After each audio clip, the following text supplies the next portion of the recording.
Hey, what's up, phone lovers? Welcome to the Mobile Roar podcast for the week of June 16th, 2015.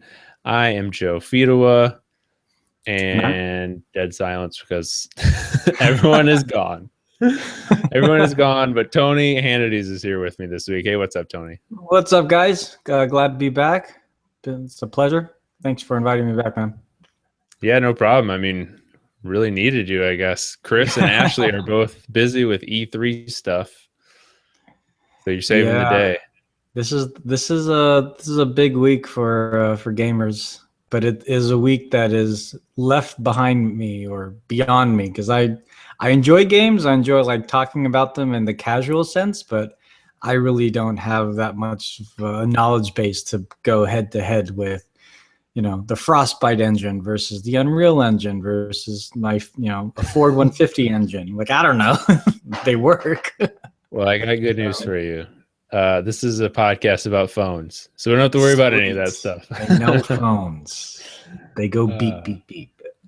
Yeah, and we actually have a lot to talk about for phones too, because we did not have an episode last week because Chris was gone at the Motorola event, and there was a lot of that stuff going on, so we didn't have an episode last week either. So we have all that to talk about, and I think that's where we'll start things out is with the Motorola / Lenovo Moto Z and the Moto Z Force Droid Edition. Those are the two phones. And pretty much the leaks were spot on. They look exactly like the renders that we saw. Yep. And we have the Moto Mods, which are snap-on accessories, basically.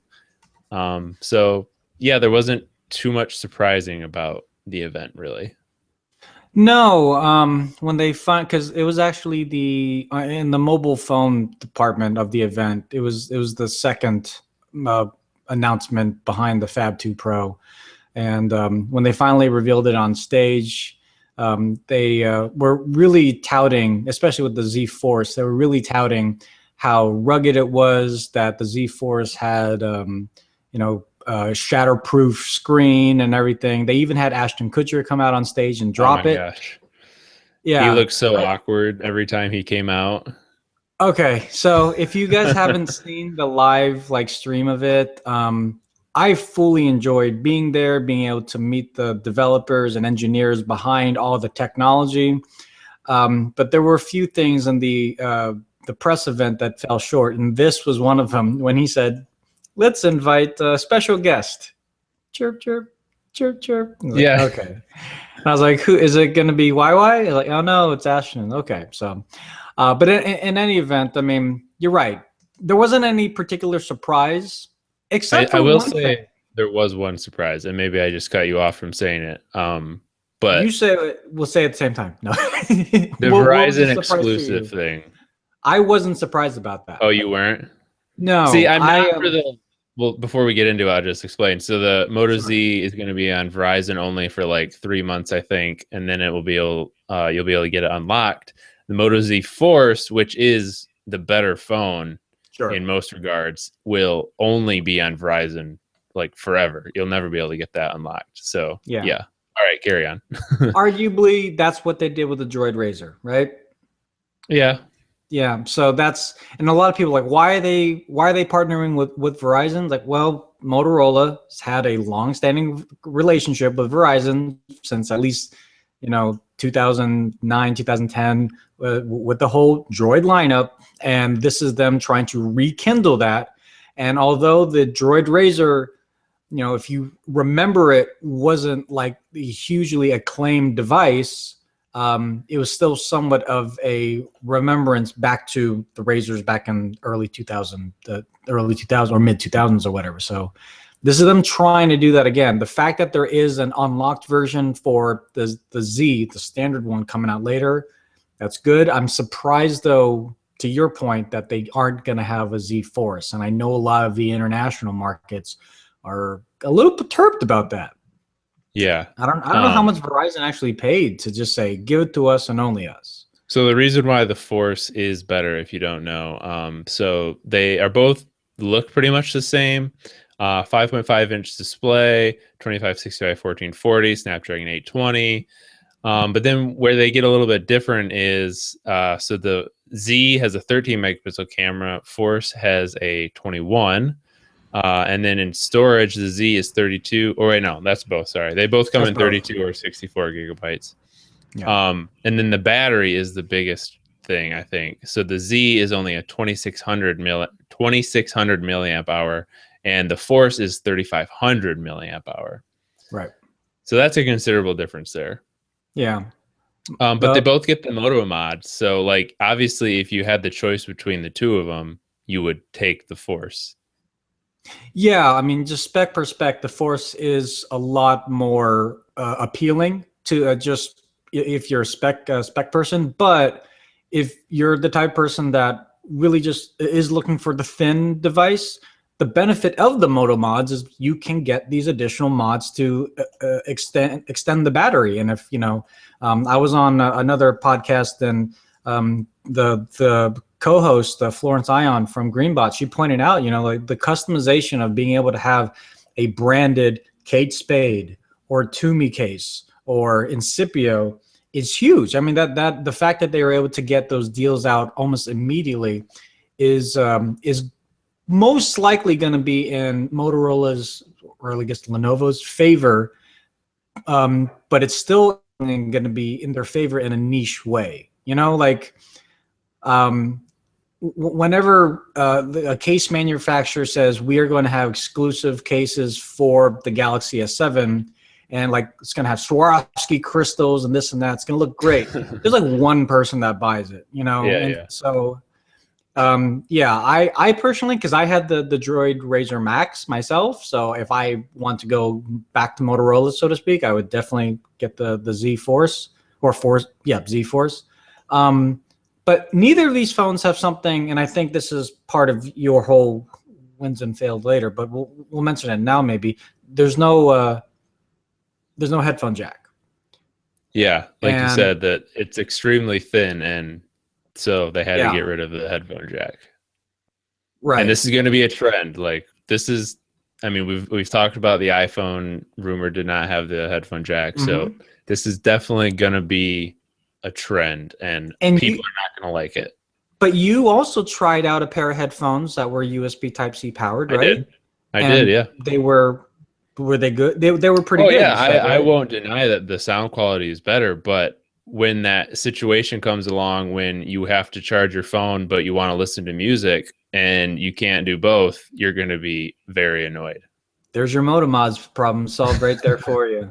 You just have to bring your Qi charger everywhere you go as well too. That's all they ask. Yeah. Because the Moto Mod, the battery extensions, like the Toomey and the Incipios, those are actually wireless charging ones as well too. So, no, I completely get your point. That is, it seems to be the unfortunate trend that the less holes, orifices, that's odd, that we have to, worry about. We're gonna have to bring all these other adapters with us. But it is something that we will learn to get used to, possibly. Maybe 5 years from now, we'll all look back and say, remember when we complained about the USB Type-C doing everything? It's not that big of a deal now. And I don't really have an analogous thing to compare to, but or I guess maybe like with Apple and the MacBook, when they got rid of the CD tray or whatever Apple gets rid of their computers and people complain about, but no one's complaining about it anymore. You get used to it. Now, the adapter from USB Type-C to 3.5 millimeter phone jack will be included, as far as I can tell, from when I went to the Motorola website. So it's not a complete loss. You won't have to buy an $80 adapter. This is what you're trying to say. Apple will make you do that. Motorola will. Yes, but it'll be beautiful in white and aluminum. Yeah. So the Moto Mods, I'll just list off some of the ones that you can get that were mentioned. So the Incipio off-grid power pack is a battery pack. If I got the phone, that's probably one I would get. I've always been a big fan of Incipio stuff. I'm a Toomey guy, but go on. JBL Sound Boost is a big, thick speaker with a kickstand that can turn your phone into a boombox. InstaShare projector is literally a projector, so you can like put movies on your wall and stuff like that. Then there's a power pack that's like a designer series. Then there's the Toomey power pack. And then there's all these style mods, which is like wood and different colors and leather and stuff. So, and then the pricing kind of leaked out earlier this week, and the pricing is not as, I don't know, it's not as competitive as I thought it would be. So that projector that I mentioned, which I don't think many people would even want, is $300. I mean, it's a cool thing, but how many people are actually going to use a projector on their Yeah. phone? So for those who don't know, I'm a father of two, and with with a lot of questions. How do I keep my kids occupied when we're at a more adult friendly venue, party, what have you? Having the projector when we as adults are watching the TV or something like that would be hugely beneficial. Is it $300 beneficial? Back to Joe's point, probably not. Yeah. I mean, maybe And for like, I don't know, $200, would you maybe I consider it? was gonna say 150. Now Yeah. the one of the Moto Mods that I think is priced very well, especially because it sounds really great, is the JBL Sound Boost for, I guess, $80. Yeah, that's not bad. Yeah, we tested that out at the press event. And if you've never been to a press event with a couple of hundred other people, it's hard to hear stuff. This, no problem hearing, even like, 10, 20 feet across the room. You definitely heard people demoing it. It was very clean, crisp, maybe not so bassy, more like mid-range, and a couple you hear the highs more so, but in a beach environment, in a picnic environment, it's perfect, and for $80, which is less than the price of one of those Bluetooth, UA boom things, that's not bad. Now I know some of these, like the InstaShare, and I believe the JBL as well too, they have their own battery inside them. Yeah, So they they add don't, to the battery of the yeah, phone. so they don't actually use up the battery of your phone. So um, They I, can I, use the battery of your phone if they yeah, need it, I believe, right? Like they use right. their battery first, and then if they use that out, they start tapping into the phone battery. Right. And that's actually something I didn't ask, like, especially with the wireless charging ones. Like if you're using the Qi charging to charge the Tumi, does it charge the Tumi? And then when the Tumi's fully charged, then does it by pogo plug / osmosis / magic charge your phone as well too? Because a lot of these other cases will do that if they're done properly. But I don't know. Yeah. The Um, Toomey Power Pack is listed at $90. The wireless charging yeah. pack is $100. The Kate Spade, which was the like designer ones I mentioned, are $80. It didn't have anything about the Incipia ones, but I mean that's $80. Around $80 is sort of like the typical price that you would probably pay for an extended battery pack or a battery pack case. And a branded one too, for that Yeah, matter. That's one of the big ones. Now, Moto Mods is not just for big brands like these guys here. The whole concept of Moto Mods is that it is an open development platform. So as long as you get approved, and that's a big key thing, as long as you get approved from Lenovo, then they will give you the kit or the how-to for the kit and caboodle to use the little pogo plugs with your mod. So if you have a great idea and you want to use it with Moto Mod, you can sign up for their developer kit program. What do they call the MDK, the Mod Developer yeah, I Kit, I think think. so. And to sign up, it's free, but to actually get it authorized and licensed and everything, at least from Lenovo's standpoint, that's going to cost you something. But I mean, at least from a development starter point, it even works with Raspberry Pi and all this other stuff. That was very impressive. They even had what they call an R&T a group where they were kind of testing out different Moto Mods that were just more of concepts, like the ability to project a keyboard onto your desktop. Yeah, This is projecting a keyboard is not new, but having a Moto Mod from your phone projected, kind of cool. There's an interesting idea. There's another Moto Mod where you would be able to plug it into your computer and use the computer more like a desktop computer, but an Android. like that old Um, Motorola phone that I can't remember the name like of. there was a few. There was the Atrix, Atrix, that's the one I'm thinking and of. Yeah. then on Verizon there was the Bionic, Yep.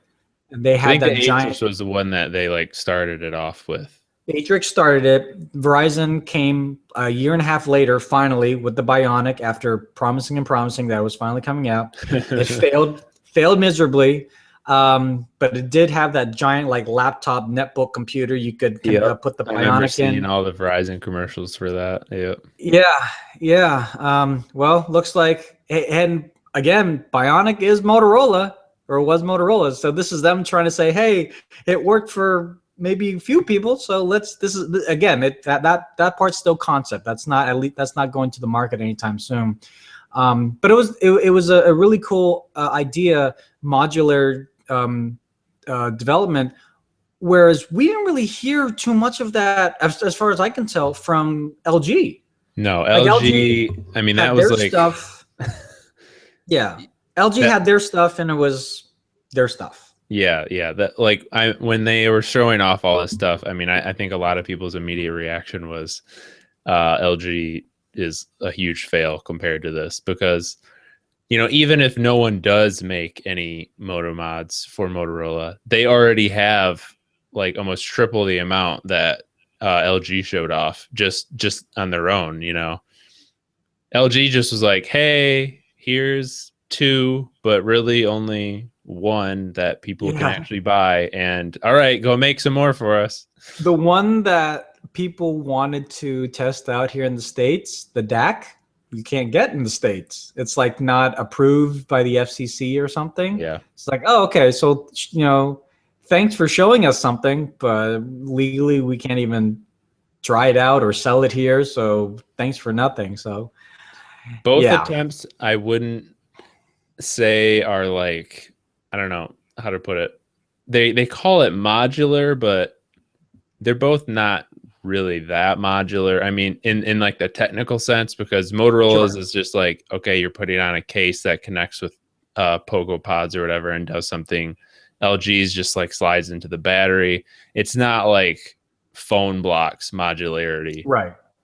But it is riding on the buzzword of Yeah, that's modular. for sure.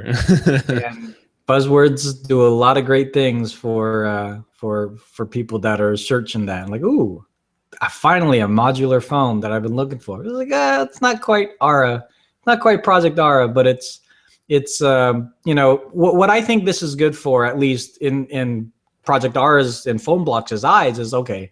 Are people actually buying the modules? Right. Because that was the one big question. Like when Project Ara finally comes out, we're gonna be able to swap out cameras. We're gonna be able to swap out other things on the back, not the CPU or the RAM. We know that, or maybe not even the battery. I don't really know. But are people spending extra to get these extra modules? Because if they're not, then what's the point? Well, I think the Get, key will be, and Motorola was kind of talking about this too, but I don't think we know the official price of these phones yet, do we? I don't know. I don't believe I don't so. think we do. But what they were talking about is like, it seemed like they were hinting towards the fact that the phones were going to be pretty cheap because they were able to take some stuff out and put it into mods instead of having it all in the phone. That's Yeah. what's going to be key to me. Like if they can come out with a phone and it's super affordable, people will then feel more like they can go buy mods because they're like, oh, well, I saved a bunch of money on this phone. I can buy all this other stuff. But if it's like an expensive phone without any of the mods, like the LG G5 was, then it's going to be kind of a fail. Right. And that we're going to talk about another phone that was announced this week. But if it's the same price as that other phone, that's going to be, I think that's going to be an interesting kind of paradigm. Like where the directionality of who, what, Android enthusiasts go toward. Now, the downside is though, was your first major point. This is a Verizon exclusive, at least here in the Yeah. United States, until later on this fall, winter, when they put the Z out to everywhere else. So even if I'm on T-Mobile or AT&T, I'm like, well, I'm not going to switch. So I'm just going to get this other phone that it's not officially supported by T-Mobile, but it works on their network, and it's really great in specifications, if not better than the Moto Z in one regard. So that's going to be a nice kind of head-to-head battle between the two phones. All right, so before we do move on to that phone that you're mysteriously mentioning, Ooh. before the Moto Z, Lenovo actually had the Fab 2 Pro to talk about. And this is not really a phone that we would normally care too much about, except for the fact that it's a Project Tango device. The just Tango. The first phone. Yeah, that's right. Project Tango has graduated. It is now just Tango. There's Tango. Not a project anymore. Yep. So this is the first phone, I believe, like consumer phone that has the Tango technology built in. Lenovo worked with Google closely on this. So how did that come across in person? It is very heavy. It is very lopsided. It is very huge. It is very cool technology for $500. That is the key. Cheap. For $500, we don't know the price of the Moto Z or the Moto Z Force, but for $500, you essentially have I hate to phrase it this way, a poor man's version of the Microsoft HoloLens. Okay. Yeah. So this is a phone. It's a 6.4-inch screen, IPS display. It's got an older chipset, Snapdragon 652, quad-core 1.4 Cortex-A53, 3 cameras, 13 megapixel. It also has depth perception and motion tracking sensors. But yeah, it is huge. So if you think of the Nexus 6, it is called Fab. And they were riding on the phablet kind of train. So I had my Nexus 6 on me. We also had an iPhone 6S, 6 Plus S, or whatever it is. And we put it together. And in all honesty, the Fab 2 Pro was thicker than putting 2 phones together.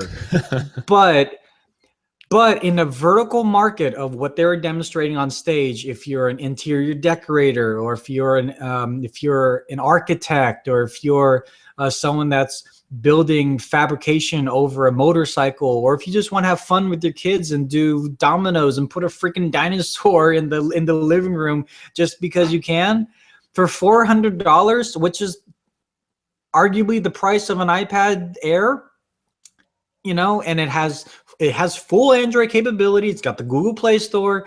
Battery life's not going to be great, but you can do a lot more interactive things with the real world. It might be kind of cool to have. Now, is it kind of underpowered to have all this augmented reality? I think so, as well as a few other people. But and even in the demo room, it was buggy. Now, this was pre-release software, so I give them a pass. I do give them a pass. And when the things worked well, it worked really well for what they were. You still saw the polygons. You still saw the rough edges around the dinosaur, or around the, and when you panned around, it didn't have a smooth pan.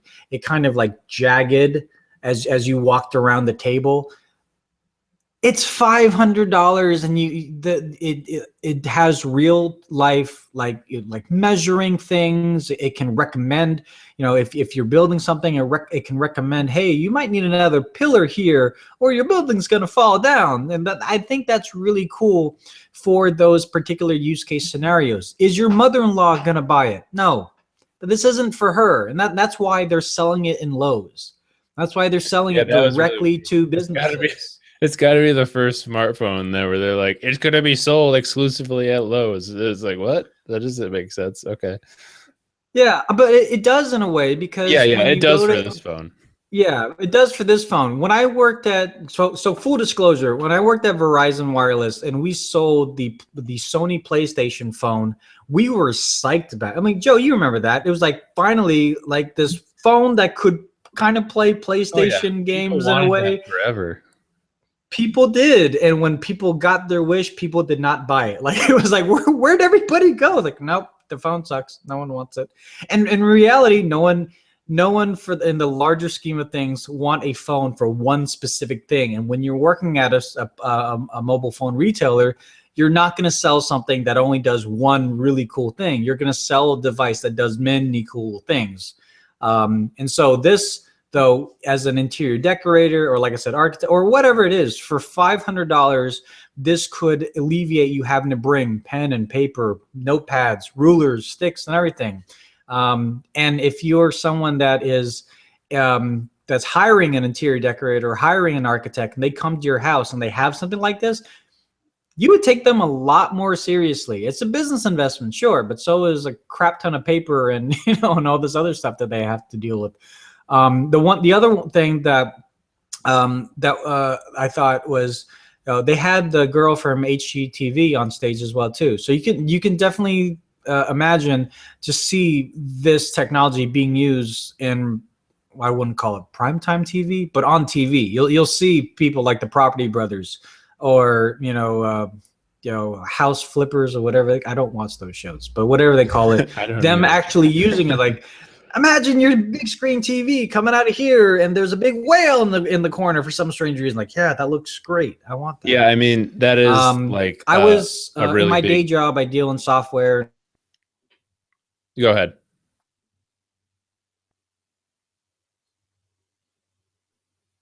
Hello. All right, I'm not sure. I think Tony froze, or maybe I froze. But I'm just going to keep talking. So one of the things that they talked about, and it's totally true if you own a home, when you have to redesign something in your house, you're doing a home improvement project, seeing it in person, quote unquote, like on a computer screen or on your phone or whatever, being able to visualize it is a huge deal. That's why if you go to Lowe's already, they have like those computer screens, and they'll show you, oh, this is how your kitchen cabinets are going to look in your kitchen. And they want to make it so that you can see it, because if you can see it, you're more likely to buy it. And so that's what Project Tango will be able to do. And it's pretty cheap. Are you back with this, Tony? So I'm just going to put my video off. There you go. Yeah. So I just have my. All right. Well, while you were gone, I kind of wrapped up the Fab 2. So we will move on. Yeah. To iOS 10. That was at WWDC earlier this week, and as per usual, there were a lot of new software features, and quite a few of them had a slight Android flair to them, I guess you could say. Yeah. The raise to wake, definitely seen that for at least a year now. Widgets, they blatantly called them widgets. And yeah, they never used to really call them widgets, even though that's what they were pretty much. Yeah. And so if you, from the home screen, you swipe to the right, you have all your interactive widgets, which is very similar to what you can do in Android. And it's almost like Google Now, like the swipe to the right thing to bring up the Google Now, like in the Google Now launcher. I didn't think about that. Yeah, there is a similarity there. I don't know. I mean, I understand, as Android enthusiasts, we see other OEMs copying, but it's like they're copying things that we as Android users like. And then we say, they're copying us. It's like, yeah, because it works. They do it well. Google has taken stuff from Apple. Apple's taken stuff from Google. I mean, Microsoft like single-handedly started a design trend with what was called Metro at the time. I mean, people take stuff from everyone, and I don't really have any problem with it, but it is fun to just point it out. Oh, definitely. I think the one feature they didn't add in iOS 10 that would be very useful was the clear all apps button for all your apps that are running in the carousel. They have the clear all notifications, but not clear all apps. And I know some people like, well, why would I need that? Well, they're putting in Android N. And I know iOS isn't so RAM heavy, but just from an organizational standpoint, if you just want to see visually in your carousel 3 applications that are running, then that would be kind of useful to just hit one button and get rid of everything else that you haven't opened up, like Safari and Days or what have you. So I don't know. Maybe they'll bring it out because this is just still the beta that we're on right now. So I'll just run. Chris Chavez, who everyone on this podcast knows, obviously, he wrote a post: 13 new features iOS 10 borrowed from Android. So I'll just kind of run through this list. There's a new lock screen UI, which has like notifications and cards, and you can 3D touch them to get more information, kind of like how in Android you use like the 2 fingers to pull it down to get more information. There's a clear all notifications button, like Tony just mentioned, raise to wake, like Tony mentioned. Siri is a lot more open, so you can say things like send a WeChat, and it will automatically open WeChat and start a message for you. They revamped their keyboard. The Photos app is like very, very much like Google Photos now. Apple Maps is more open. There's a smarter phone app, and then iMessage. Something people were like, oh, there was a rumor they were going to bring iMessage to Android, which I thought was a laughable rumor. I agree. It would be the stupidest thing ever for Apple to do that, unless they figure out a way to, like, if they would just bring iMessage to Apple, full stop, or to Android, full stop, there's no benefit there for Apple. No, and Tim Cook didn't make it any better for him because he's like, Apple Music is one of few apps that we're considering bringing to Android, and that's kind of what fueled the fire and what Steve Jobs said back in the day about open sourcing. The misquote of him open sourcing or opening up FaceTime and things like that. So let's just say in a parallel universe, they did open up iMessage, and it is on Android as of now. What does that change? How do you, Joe, communicate with people? Do you guys use Slack, or you guys just use Hangouts or WhatsApp? Because I've moved all my friends and family, generally speaking, majority of them, to either one of 2 applications, Snapchat or Facebook Messenger. And the only reason and the only way that I've moved them is I've very subtly forced them to download these apps. Like I was like, hey, I sent you a message. Like, well, I don't have Facebook Messenger. Well, if you want to get in contact with me about the birthday party, you need to download it because I'm not using SMS. Yeah. I'm not using Google Hangouts. Like, okay, fine. Yeah, I use Facebook Messenger for, I would say, let's say 90% of text communication. Yeah. I do have a few friends who will still like send an SMS, or I'll have like a group SMS here or there. So how would it change my life? I would probably use it because I use SMS so little that it would really make no difference to me. I would just use iMessage, and then my friends that have iPhones, it would be easier to do group conversations and stuff with them. Do you think that would mean Apple won the messaging wars? Because that's kind of what this is. Like, Facebook is Facebook Messenger. This is a platform. Google's Allo. That's a bot platform. WhatsApp is also a platform for all this other stuff. iMessage, not a platform, but it's arguably would be ubiquitous, and it is, the messaging platform that us as Android users get a lot of flack for not being on. Yeah, I think they would win because I think a lot of Android users would start using iMessage.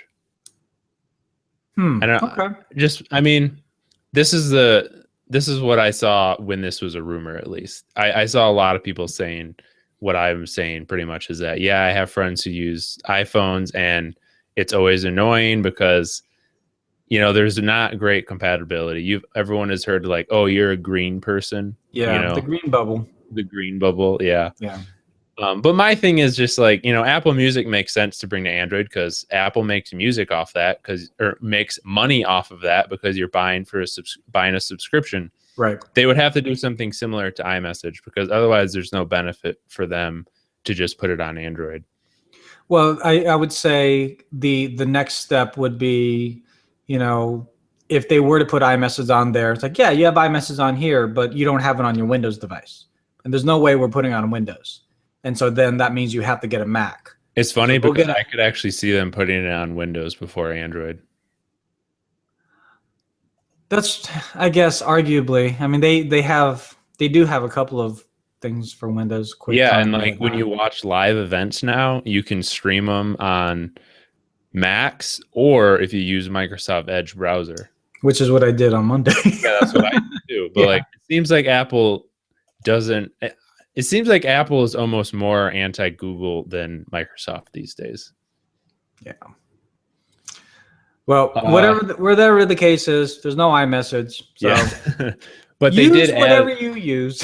they did add a crap ton of stuff to iMessage, like pretty much all the 30% stuff you bigger can do in Facebook emojis. Message and Snapchat Yeah. type stuff, they added to iMessage. So Yeah. I think they are trying to make it a platform, and You're maybe right. someday They it are. will Yeah. come to Android, but today Yeah. is not that day. And then that adds another level of complexity because as a developer, if you wanted to, if you're a bot developer, uh, um, a not a colleague, but somebody that I know, she is evangelist. Yeah, that's the word, for bots. And so she's kind of an incubators for bots and stuff like that. How do you become an evangelist for just bots in general? She's just super behind the whole bot concept. She thinks that, in the future, when you call up Verizon, the first thing that you talk to is a machine. Yeah, yeah. And they try to make it like not a machine, but it's a machine. But the Yeah. way and that's kind of like what the bots are. Like the bots eventually through AI, deep linking, deep learning, and all this other stuff are going to be eventually, laughably, comically, however you want to poise it. You're going to talk to a bot first, and most likely. And she was saying how it can speed up processes. You call up or you 911 a bot, and it takes off.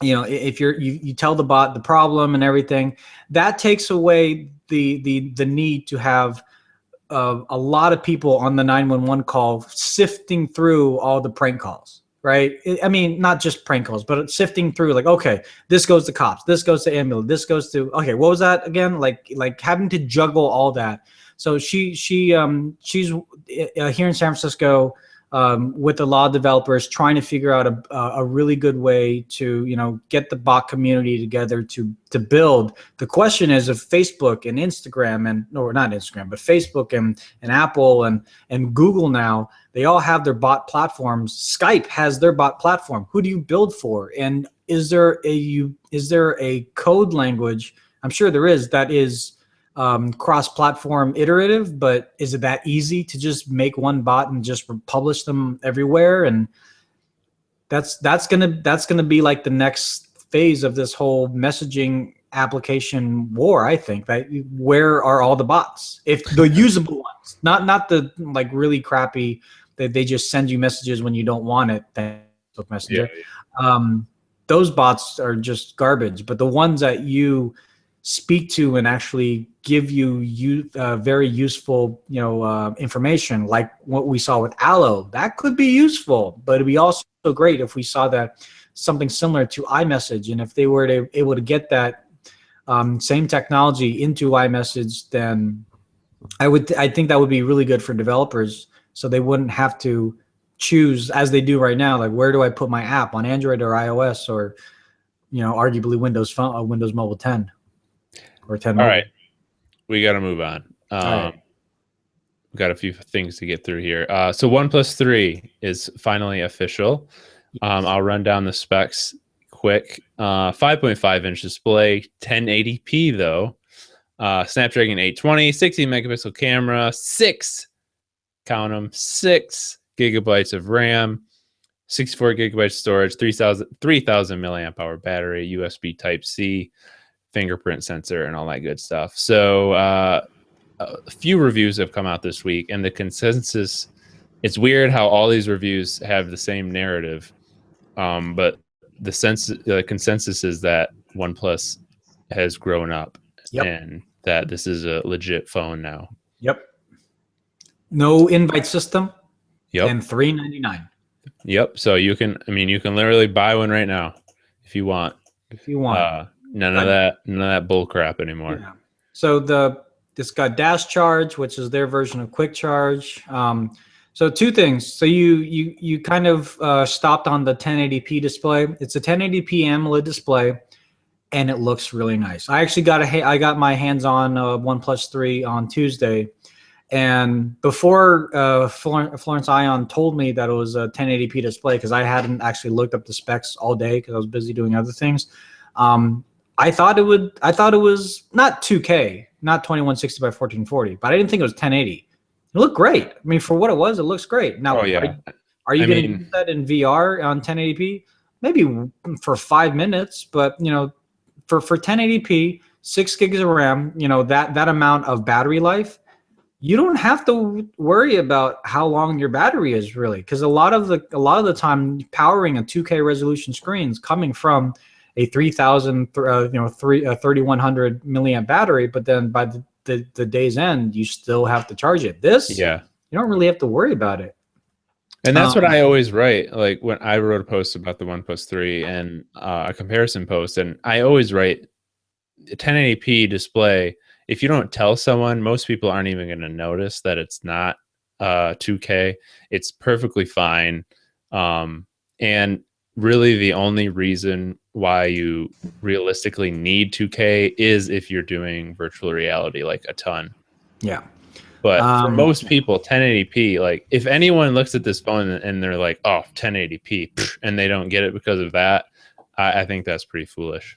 Yeah. Also, the big one there, the big kicker, the first major phone in our world, at least, to have 6 gigabytes of RAM. Why this is important? Snapchat doesn't force close. That's I don't know. Like Snapchat, in a funny way, is kind of like the benchmark, because on my Nexus 6, it was terrible. On my HTC 10, it's much better. It's not perfect. On the OnePlus 3, it's perfect. How sometimes you hold down the record button and it's super jittery. It doesn't have that issue, night or day. But you guys wrote a post which I found quite interesting. If I could find it, I don't know. You said and this was by Nick Gray on your site. The OnePlus 3's 6 gigabyte of RAM failed to keep apps in memory. I thought that was interesting. Oh yeah, I wasn't sure if you read all that. It was a video that someone else did, a YouTube video, where they did a comparison between the OnePlus 3 and the Galaxy S7 Edge. Mm-hmm. Yeah. I mean, that's literally 6 gigabytes of RAM is actually more than what's in my computer. Wow. I have 4 gigabytes of RAM in my computer. Yeah, for a phone to have that, that's crazy. Now, this isn't, it's not desktop RAM, so right. But still, it's 6 gigabytes of RAM. That's it's 2 more gigs than the normal run of the mill phone. This one has an audio jack, so you still have that. Hey, there you go. Yeah, and so that's what we were saying earlier. Not to recap too much on the Moto Z, but the Moto Z, great battery life for what they are, especially with the modules, yada yada yada. Whatever price that is compared to this $400 phone that works on virtually any network except for Sprint and Verizon, this is going to be the ultimate face-off, because because it doesn't work on Verizon, what is going to win in the end here? So, having handled both devices for a 30-minute time frame in each instance, I really do like the OnePlus 3. The only reason why I would say maybe deal with Verizon and their shenanigans and get the Moto Z is because you're more likely to get the Android security updates. With OnePlus, they are still a startup. And although they promise to have upgrades come, we as OnePlus 2 owners, I know earlier on in June, they said that Marshmallow is finally coming out. I'm still waiting for it. I know some people have got it in the developer ring, but I'm still waiting for the official build of it. And I mean,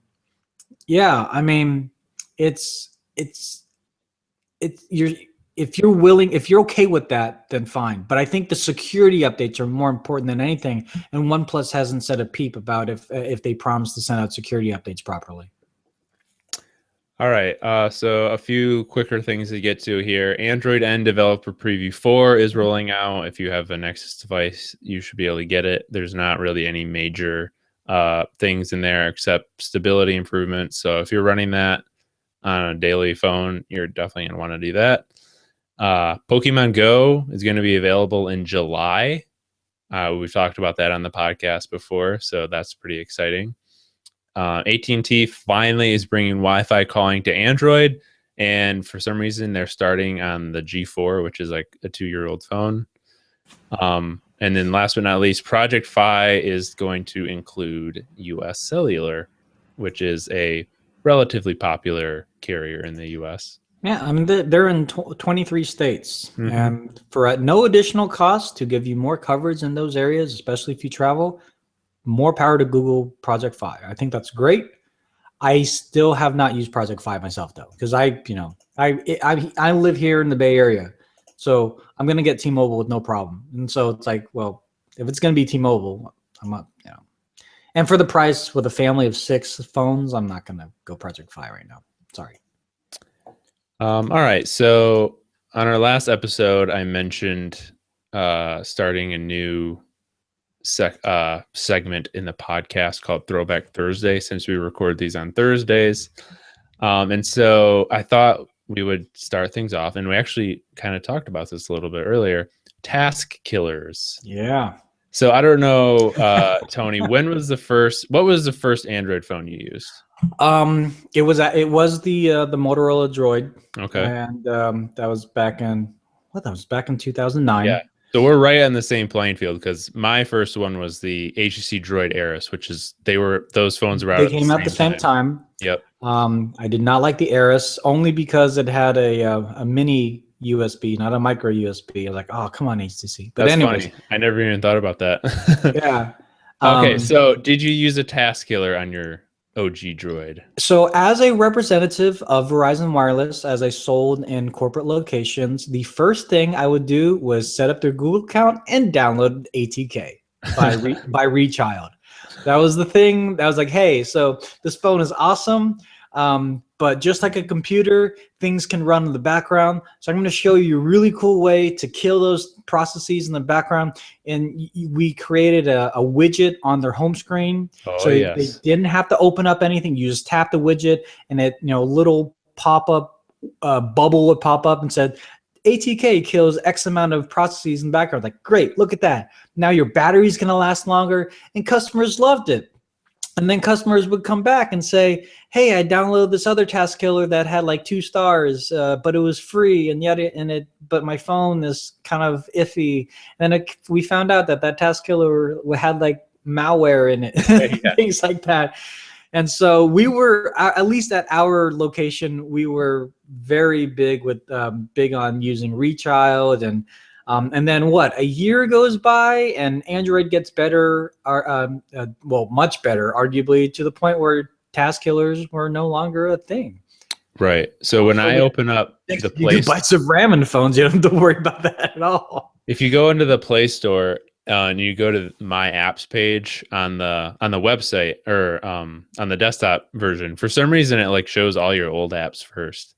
And it's funny because when I open that up, like 3 of the apps that I see right away: Task Killer Free, and Advanced Task Killer, Task Killer. Like I apparently tried quite a few task killers, but yeah, I used the same one that you did. I had the widget, every once in a while, tap that button, clean it out, feel better.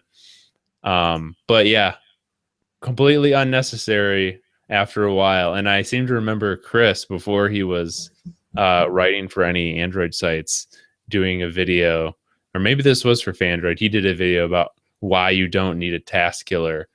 And this was like several years ago. I remember that. Yeah, I remember. And it was funny because it was just around the time that I think the HTC Thunderbolt came out, and I was like, oh, I don't Here it is on Chris Travis' channel. Android alert, task killers uninstalled now. 4 years ago. That's funny. Yeah, that was just around when the Thunderbolt came out. That's crazy. So yeah, that's just kind of a funny, like if you used Android in the early days, you probably remember using task killers. Thankfully, we don't have to do that anymore. No. And if you are still using a task killer and you're listening to this right now, stop doing it Stop. because Android is designed to manage multiple apps running at the same time. And if you don't let it do that, it's actually more harmful than helpful. So Now, Joe, stop doing it. we're missing out. If you are still using Android Eclair, then maybe you use task killers. If you're still using Android Eclair, please write to Fandroid and tell them why you're still using Android Eclair. It would be hilarious. Like, I don't know. There are still people using AOL dial-up internet. Like, so maybe there are still people out there using like a G1 or something. I'm sure there is, like, especially in, you know, emerging markets, developing markets that, you know, that's the only device that they can get their hands on, but we're probably not talking to them. The people that we're talking to right now are also laughing with us and hopefully not at us. But yeah, it's funny to think back and walk down this throwback memory lane. So thank you for letting me come on your journey, Joe. I appreciate that. Yes. And if anyone has suggestions for Throwback Thursday next week, please send those in. All right, so we'll do our wins and fails of the week. Tony, what do you got? So one thing that they didn't really mention on stage was the fact that in iOS 10, you can now remove stock apps from your home screen. That means you can get rid of certain applications. For example, you don't have to look at Apple Tips. You don't have to look at news or stocks or some of those applications that a lot of iOS users would just kind of put into a folder off to the side and never, ever look again. So that's my win. The fail, though, is that it actually doesn't remove it from memory. So you are just removing the shortcut, and the actual application is still taking up space in your memory banks. Now, arguably, it's only a few megabytes, so it's not a huge deal. If not that, it's just a few kilobytes. But yeah, it's not a huge fail. I just find it to be interesting that I think when Craig Federighi was telling John Gruber about it, it's like, yeah, it's still there because when people want to re-download the application from the App Store, it's going to retain all the information that has been basically been saved up in there. So it's going to be much more useful to the user once they reinstall the application. But we just want to make it easier and give people the ability to, you know, take things off if they feel like at that moment in time they no longer need it. But of course, they still promote their stock apps. I mean, it's sort of like disabling apps in Android because you're not uninstalling it. It's still like on your phone, but for all intents and purposes, it's gone. But if you do want it back, you can re-enable it. So, yeah. All right. I actually just have double fails this week. So, ooh, double fail. And I won't talk about my first one too much because we already did. Moto Z killing a 3.5 millimeter headphone jack. To me, I don't think this is a good move. I'm all about switching, or I'm all about improving standards. Like, I think Chris has complained about USB Type-C on the podcast before, and I'm all for USB Type-C. You know, it's a little annoying now because if I want to charge my phone and I'm like not at home, I can't just like borrow someone's micro USB cable. But, you know, you go through that to make things better. But I just don't have the same attitude for getting rid of this because it's not really improving 3.5 millimeter. I mean, it is, but it's also removing it completely. Like if they would just put two USB Type-C ports on a phone and one of them was for audio, I would almost prefer that because at least you would still have the option to charge and listen to music at the same time or whatever it is you need to do. Just getting rid of it altogether, I just don't like that. I mean, is it really such a big deal to have two ports on a phone? I mean, we're talking about two. I just don't think it's that big of a deal. So, and then my second fail, we didn't get a chance to talk about this because we didn't have a show last week, but T-Mobile is doing this thing called T-Mobile Tuesdays. And every Tuesday they're like giving away free stuff. But so this week, the free thing was a pizza. I don't know the specifics, like what size pizza or anything like that. Do you know? No. Okay. Well, it was some kind of pizza from Domino's, and of course, like everyone wants free pizza. So there were like huge lines at Domino's across the country, I heard, and Domino's literally could not keep up. And so they're not going to do it anymore. Domino's has dropped out of the T-Mobile Tuesdays thing. I guess they just were hit too hard. And I think it's kind of funny. I mean, it's your job to make pizzas, Domino's. What are you saying? You can't do your job? Maybe in a different show, I'll go on a 30-minute rant about how I am not a fan of Domino's right now, but go on. That's pretty much all I got. But okay. Yeah, maybe we'll hear your rant on another show. So what do you got for an app pick this week? So as I mentioned before, I am a father of two, and they're upstairs. My son is taking care of his little sister, and so he's 12. And as much as I do trust him, I don't trust him on the internet sometimes. And as I want him to explore, but at the same time, I also want him to be safe. So there's a free application called Viser. It's spelled Viser, and I don't know if he's listening to me or not. Hopefully not. But it's not a tattler app. But essentially what it does is that you create your parent account, and then you specify in the parent account the login information for your kids. So you'll have to know the login information, the password, and everything. But what is nice is you don't see everything that your child is doing. So you don't see the little text messages he sends his little girlfriend, because I couldn't care less about that. But you do see if he's getting bullied. You do see if he's looking at things on the website that he's not supposed to see. You do see if he's looking up stuff at 2:00 in the morning, which he doesn't, because I take the phone away from him. But it just gives you the ability to kind of take a lean back approach of digital parenting. So you can give your child the ability to be independent, but you can also make sure that no one is he's abusing his not his right, but his privilege to have a phone, and no one's abusing him. So go check that out. It's free. I've talked to the CEO. Then that's the other cool thing. When you sign up for the account, the CEO of the app personally emails you and says, "Thank you for trying my app. Email me back if you have questions." And to our earlier thing, I was like, okay, this is a bot, so I'll email him back and see what he says. And it was a completely, very true, true blue email. It felt like it was from the heart. I told him who I was, and I would probably review. He's like, great. I would love to chat with you, maybe even do an interview. Like, okay, cool. So yeah. And I know when I was a kid, I hated when my parents would, peek through the door and like, hey, what are you doing? Why are you not doing this and that? So I don't want to be that kind of dad, but I also know there's a bunch of people out there in the world that are very hurtful, and and that can say the wrong thing or even direct them to the wrong thing.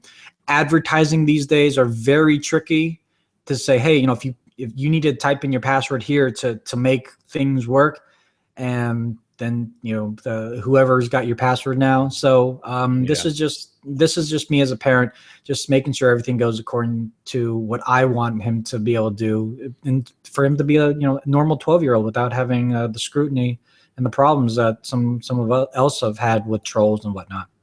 So yeah, cool. Viser, it's cool. And as far as I know, it's on Android only, but I also might be on. Well, I think it's on iOS as well too. I'll go look that up. Okay. And we will have download links after the show in the post on Fandroid if you want to check that out. My app is going to be a Twitter app.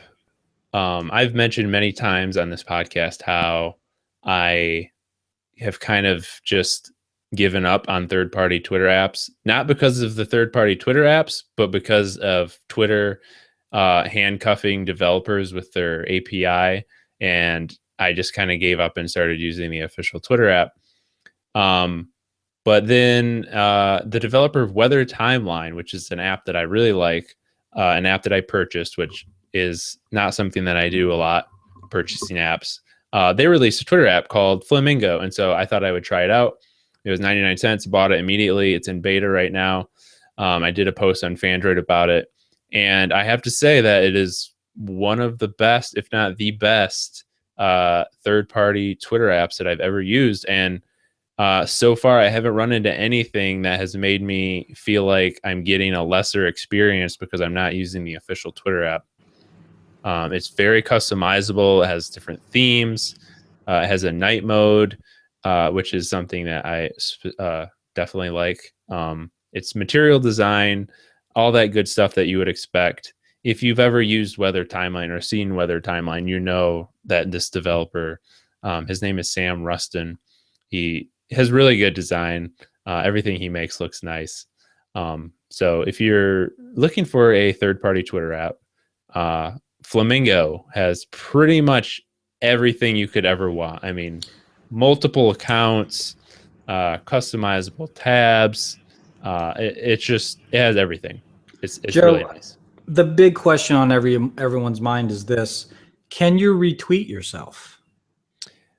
I know Twitter just added that. Yeah. So let's just try it on air right now. Ooh, live demo, everybody. Stay tuned. Going to my profile, clicking on a tweet, and clicking the retweet button. Let's see if it worked. Yes, it worked. I can. Right. Nice. Yep. There you go. I mean, brand new feature, and it's already working in Flamingo. So that tells you what you need to know about the developer too.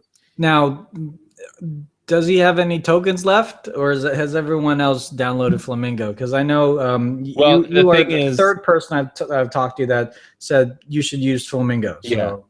I think the thing that's keeping it from like just blowing up overnight is that it does cost 99 cents, and that is going to prevent, unfortunately, a lot of people from downloading. Oh no, $1! Come on, people! I know it's only $1, but you know I'm right. I know you're right. That is the sad thing. So the developer, is it only on Android or is it also iOS? Yeah, he's an Android developer. Okay, cool. Yeah. Yeah.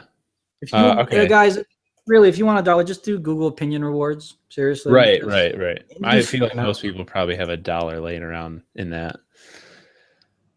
Okay, so we have 2 emails that I'm going to read quick, and then we'll be out of here.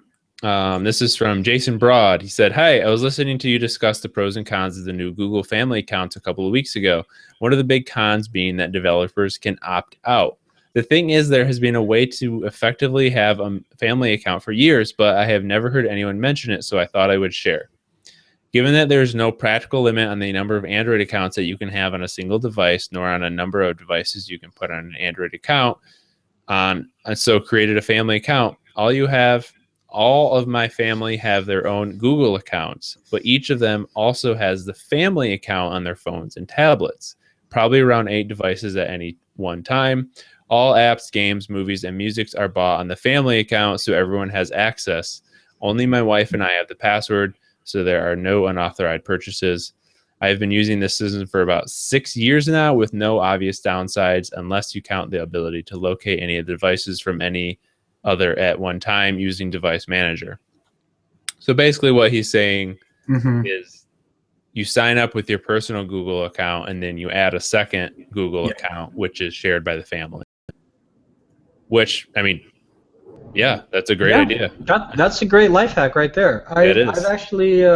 I've actually considered doing that myself before they did this, but I'm lazy. I mean, it's in my freaking name. I'm lazy, and for me to go into all my family's phones and say, okay, let me explain to you how you're going to download the paid stuff, and they just don't. They don't care. You know, and to do the whole setup it's not a huge ordeal, I get it, but it's a minor ordeal to get everybody together, to get all their phones. So the family account that Google is doing is more of just for convenience to just click a button. It's coming from a joint paid account or a credit card or what have you.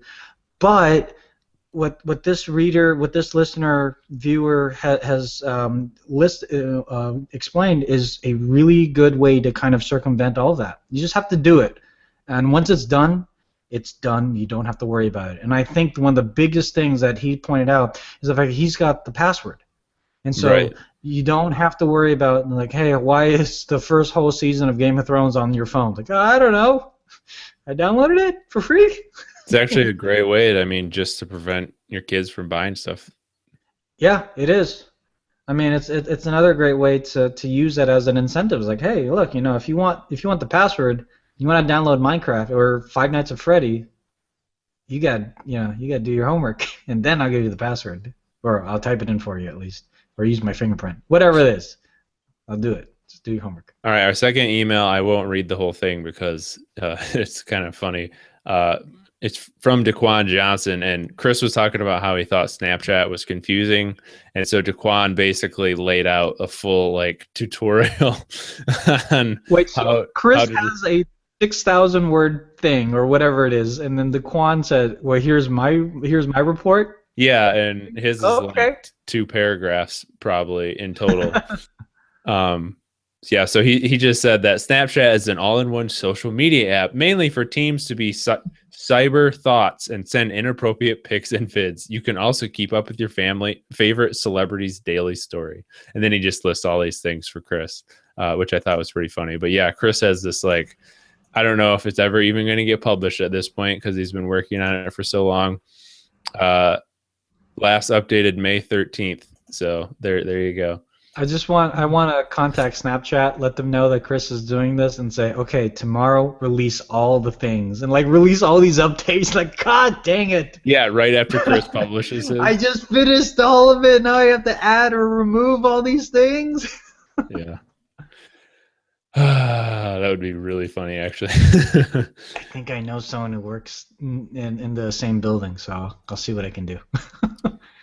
All right, that's going to wrap things up for this week. If you'd like to send us an email or a tweet, you can do that with our address podcast@fandroid.com, and our Twitter handle is @MobileRoarcast.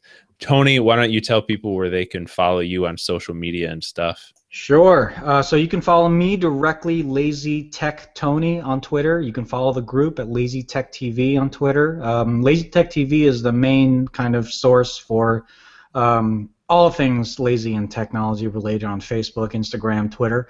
But from a personal plug, I also have a sister YouTube channel and Instagram account that I'm starting up that is not really technology related, but it's called Lazy Tony Vapes. So there's some technology because some of the vape modules that I use have, well, it's all electronic and things like that. So they're accessories, and some of them are actually mobile phone cases.